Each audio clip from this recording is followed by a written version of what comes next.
फौजी अदालतों में सिविलियंस के ट्रायल के खिलाफ केस। सुप्रीम कोर्ट ने फुल कोर्ट तश्कील देने की दरख्वास्त मुस्तरद कर दी। चीफ जस्टिस ने रिमार्क्स दिए कि मौसम गर्मा के तातीलात में जजेस दस्तयाब नहीं, अपना काम जारी रखेंगे, कोई पसंद करे या ना करे। हमने काम ठीक किया या नहीं ये तारीख पर छोड़ते हैं, तनकीद की कोई परवाह नहीं। मुल्क में कौन सा कानून चलेगा ये काम करेंगे। आपको अहवाल बता रहे हैं, फौजी अदालतों में सर्वेलेंस के ट्रायल के खिलाफ केस की समाअत हुई। मजीद अहवाल जानते हैं अमानत गशकोरी से। जी अमानत, बताइएगा।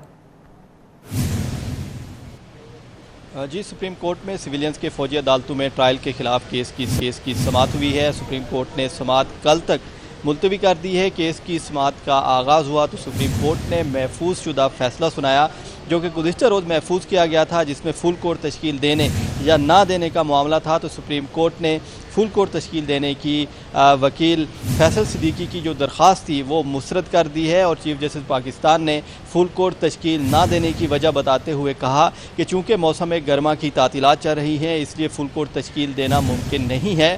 फुल कोर्ट अगर तश्कील दिया भी जाए तो सितंबर के महीने तक फुल कोर्ट तश्कील देना उससे कबल मुमकिन नहीं है। सितंबर के महीने में जब छुट्टियां ख़त्म होंगी तभी फुल कोर्ट तश्कील दिया जा सकता है। चीफ जस्टिस पाकिस्तान का कहना था कि सुप्रीम कोर्ट का 6 रुकनी मौजूदा बेंच जो केस सुन रहा है उसमें भी जजेस जो हैं वो अपनी छुट्टियां मनसूख करके जहां पर बैठे हुए हैं और वो अपना काम कर रहे हैं।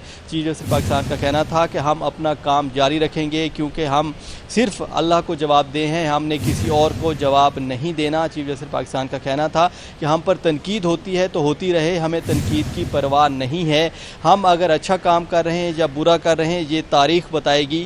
चीफ जस्टिस पाकिस्तान का कहना था कि इस मुल्क में किस की हुक्मरानी होगी, इस बात का जो फैसला है वो आवाम ने करना है, सुप्रीम कोर्ट अपना काम जारी रखेगी। जबकि जिसके बाद अटार्नी जनरल मंसूर उस्मान अवान ने अपने दलाइल का आगाज़ किया और अटार्नी जनरल ने अपने दलाइल दिए, जिसमें उन्होंने सिविलियंस को अपील का हक़ देने से मुतालिक अदालत को बताया। और अटार्नी जनरल का कहना था कि 4 अहम मामलात हैं जिस पर मुशावरत अभी जारी है और जो अस्करी हुकाम हैं उनसे भी बराह रास्त मुशावरत की जा रही है, क्योंकि मुल्ज़मान जो हैं उनको 4 कैटेगरीज़ में तकसीम किया गया है, जिनमें गैर मुल्की भी हैं, दहशतगर्द भी हैं, अपने सिविलियंस भी हैं और ऐसे अफराद भी हैं जिन्होंने फ़ौजी तनसीबात पर हमला किया है। तो 102 अफराद जो कि ज़ेर हिरासत हैं उनको अपील का हक़ देने या ना देने का जो मामला है उस पर अभी मुशावरत जारी है। और अटार्नी जनरल का कहना था कि अदालत अभी मोहलत दे, क्योंकि इस पर हतमी फ़ैसला नहीं हो सका।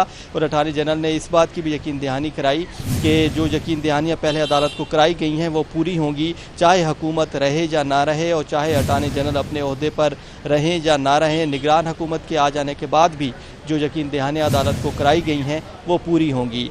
जिसके बाद चीफ जस्टिस पाकिस्तान का कहना था कि अगर मस्बत मुशावरत जारी है तो इसको जारी रखें और अपने दलाइल आप जारी रख सकते हैं। जिसके बाद समाअत जो है कल तक मुलतवी की गई है। कल दोबारा 6 रुकनी लार्जर बेंच इस केस की समाअत करेगा। ठीक है, बहुत शुक्रिया आपका। पाक बहरिया का एक और संगे मील अबूर। पाक बहरिया के जंगी जहाज PNS तारिक का इफ्तिताह कर दिया गया। कराची में लॉन्चिंग तकरीब में वज़ीर आज़म के साथ तुर्किया के नायब सदर ने भी शिरकत की। तुर्किया के साथ मुआहदे के तहत पाकिस्तान में तैयार किया जाने वाला ये दूसरा जहाज है। तफसीलात इस रिपोर्ट में देखिए। पाकिस्तान और तुर्किया के बाहमी इश्तराक से तैयार होने वाला मेल्जम क्लास जंगी बहरी जहाज PNS तारिक पाक बहरिया के बेड़े में शामिल। कराची शिपयार्ड में मुनक्किदा खुसूसी तकरीब में वजीर आजम शहबाज शरीफ और तुर्किया के नायब सदर जौदत यलमाज ने खुसूसी शिरकत की। वजीर आजम ने तुर्किया के नायब सदर के हमरा PNS तारिक की लॉन्चिंग की। अपने खिताब में शहबाज शरीफ ने कहा कि जहाज की लॉन्चिंग पाकिस्तान और तुर्किया के दरमियान तिजारती ताल्लुकात, दोस्ती और भाईचारे की आला मिसाल है। शहबाज शरीफ ने तुर्क सदर रजब तैयब उर्दवान को भी खिराजे तहसीन पेश किया। शहबाज शरीफ ने कहा कि CPEC की कई जहतें हैं जिनमें green corridor, business corridor, special corridors और इंफॉर्मेशन कॉरिडोर शामिल है। बरादर मुल्क तुर्किया को दावत दूंगा कि वो इस मुश्तरका मंसूबे में शामिल हों। तुर्क नायब सदर जौदत यलमाज ने कहा कि पाकिस्तान और तुर्किया की हुकूमतें और अवाम ने हमेशा एक दूसरे का साथ दिया। पाकिस्तान और तुर्किया के ताल्लुकात वक्त के साथ मजबूत हो रहे हैं। तकरीब में वफाकी वज़रा बिलावल भुट्टो जरदारी, एहसन इकबाल, सैयद नवीद कमर, वज़ीर आला Sindh Murad Ali Shah, governor Sindh Kamran Tessori, naval chief admiral Amjad Niazi समेत आला सिविल और फौजी हुकाम ने भी शिरकत की। पाक बहरिया के लिए 4 कॉर्वेट्स की तामीर के लिए मलजम प्रोजेक्ट 2018 में शुरू किया गया था। इनमें से 2 पाकिस्तान में और 2 तुर्किया में तैयार किए गए।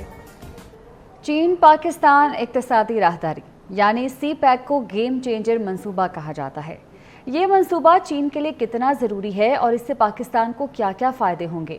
मौशी तरक्की के इस मंसूबे की बुनियाद कब रखी गई? अब तक कितने प्रोजेक्ट्स मुकम्मल हो चुके और किन किन पर काम जारी है? ये सब कुछ जानने के लिए चलते हैं साथी एंकर ज़िशान मलिक के पास। कहते हैं तरक्की सड़क पर चलकर आती है, और अगर ये सड़क पाकिस्तान और चीन के दरमियान हो तो दोस्ती हिमालय से ऊंची, समंदर से गहरी और शहद से मीठी हो जाती है। पाक चीन इक्तिसादी राहदारी जो 52 अरब डॉलर का मंसूबा है, इसका आगाज 2015 में हुआ। ये तवील राहदारी चीन के सूबे संक्यान को बाकी तमाम दुनिया से पाकिस्तान की मदद से जोड़े। यूँ समझिए सीपैक पाकिस्तान की तरक्की का रास्ता है। इसकी तकमील से तवानाई बहरान ख़त्म होगा, सड़कों का जाल और रेल की पटड़ी बिछेगी। पाकिस्तान से चीन तक fibre optic line, Gwadar smart city, Gwadar port, 4 शहरों में अर्बन मास ट्रांजिट सिस्टम बनने हैं। 9 स्पेशल इकोनॉमिक जोन्स बनाए जाने हैं, जिससे बेरोजगारी का जिन बोतल में बंद हो सकेगा। 2015 से 2018 तक मंसूबों पर तेजी से काम जारी रहा, लेकिन हुकूमत के बदलते ही ये रफ्तार कछुए की चाल से भी सुस्त हो गई। सीपैक में गवादर के लिए 14 प्रोजेक्ट्स रखे गए, लेकिन 8 साल बाद भी सिर्फ 3 ही पूरे हो सके। गवादर में नया एयरपोर्ट, अस्पताल और ईस्ट बे एक्सप्रेस वे समेत 7 मंसूबे ज़ेर तामीर है, जबकि 4 का तो फीता भी नहीं काटा गया। सीपैक में शामिल इन मंसूबों का फ़ज़ाई जायज़ा लेते हैं और देखते हैं कि कौन से प्रोजेक्ट्स बन चुके हैं और किन पर काम जारी है।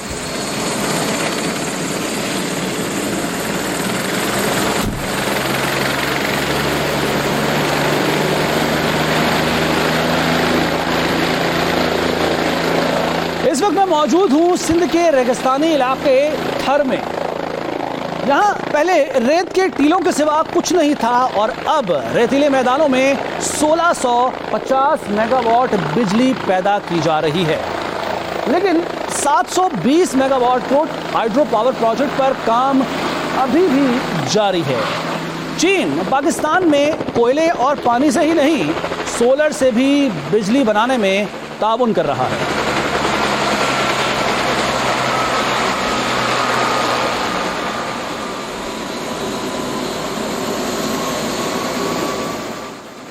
जी, तो मैं पहुंचा हूं अब भावलपुर, और भावलपुर में 1000 मेगावाट का कायद-ए-आज़म सोलर पार्क मंसूबा 2016 में मुकम्मल हो गया था। यहां से पैदा होने वाली बिजली की रोशनी पूरे पाकिस्तान में फैल रही है।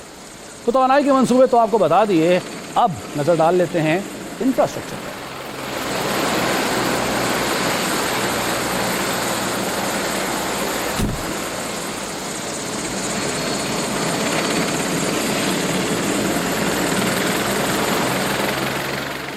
जी, तो मैं इस वक्त मोटरवे M8 पर आ गया हूं, जो कि सक्खर और लाड़काना को गवादर से मिलाती है। इंफ्रास्ट्रक्चर के दूसरे मंसूबों में हवेलियां, थाकोट, सक्खर, मुल्तान मोटरवे शामिल है। हवेलियां, थाकोट, हकला, डेरा इस्माइल खान मोटरवे पर गाड़ियां दौड़ती नजर आई। ये सब ही नहीं, चीन ने एक और तोहफा भी दिया है। ये जनाब लाहौर की ऑरेंज लाइन ट्रेन, जो आज लाखों शहरियों को चंद मिनट में उनकी मंजिल पर पहुंचाती है।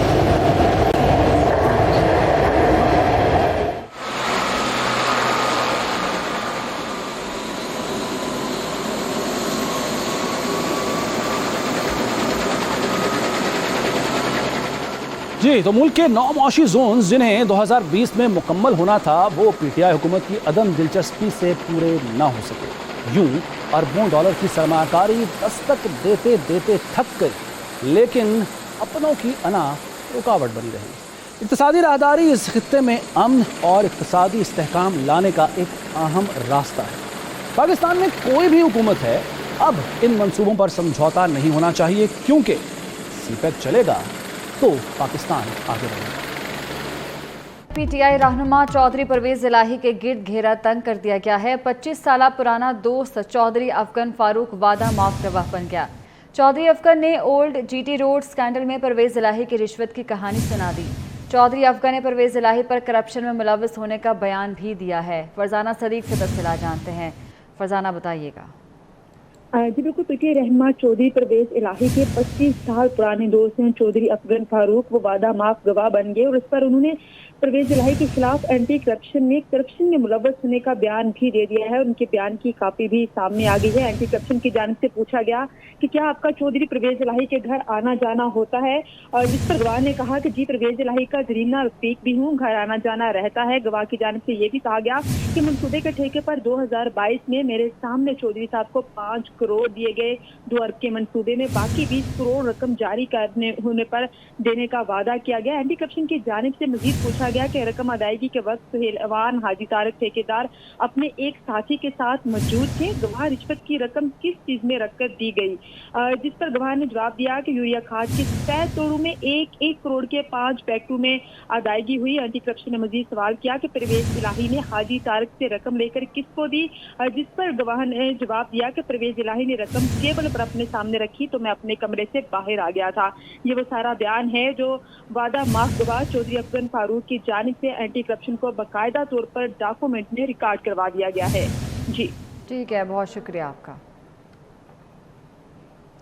अज़्म हो तो सब रुकावटें ख़त्म हो जाती हैं। वज़ीर आला पंजाब मोहसिन नकवी की कोशिशें रंग ले आईं।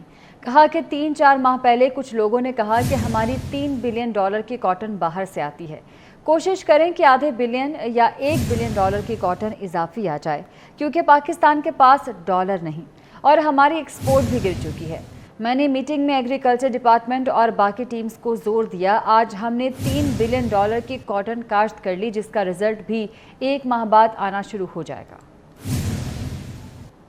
पहले हमारे पास कुछ लोग आए और उन्होंने कहा कि जी हमारी $3 बिलियन की कॉटन जो है वो पाकिस्तान से बाहर से आती है। तो उन्होंने कहा जी कि कोशिश करें कि थोड़ी बहुत आधे बिलियन डॉलर की कॉटन यहाँ एक्स्ट्रा हो जाए, ताकि पाकिस्तान के पास डॉलर है नहीं तो हमारी एक्सपोर्ट भी डाउन हो रही है, सारा कुछ हो रहा है। मैंने हफ्ते में 2 मीटिंग शुरू की, CS ने आई थिंक 3-4 मीटिंग हफ्ते में शुरू की। एग्रीकल्चर डिपार्टमेंट को पुश किया, टीमों को पुश किया। 1 महीने बाद हम $3 बिलियन की कॉटन जो हमने बाहर से मंगानी थी पाकिस्तान में ही हमने काश्त कर ली है और उसका रिजल्ट आ जाएगा। रंगपुर में सैलाब की तबाहकारियां जारी, दर्जनों मवाजात ज़ेरे आब आ गए। सैकड़ों एकड़ पर खड़ी फसलें तबाह हो गई।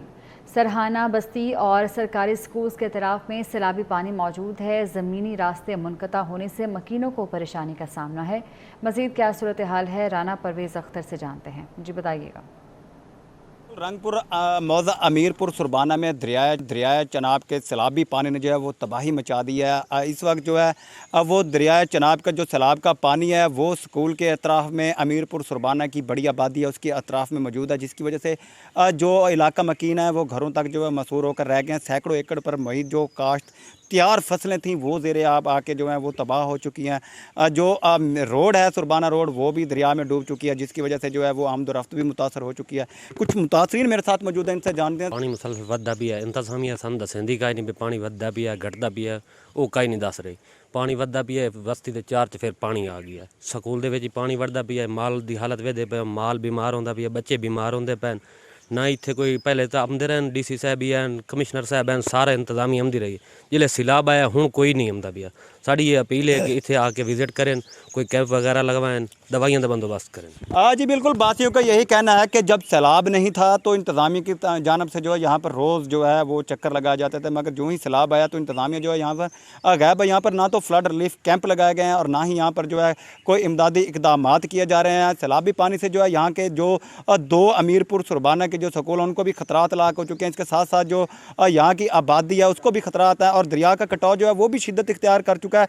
आबादी की जानब जो बढ़ रहा है, यहाँ के बासियों ने जो है वो हुकूमत से मुतालबा किया है यहाँ पर जो है इक़दामात करें और यहाँ पर जो है वो इमदाद भी फराहम की जाए। बहुत शुक्रिया आपका।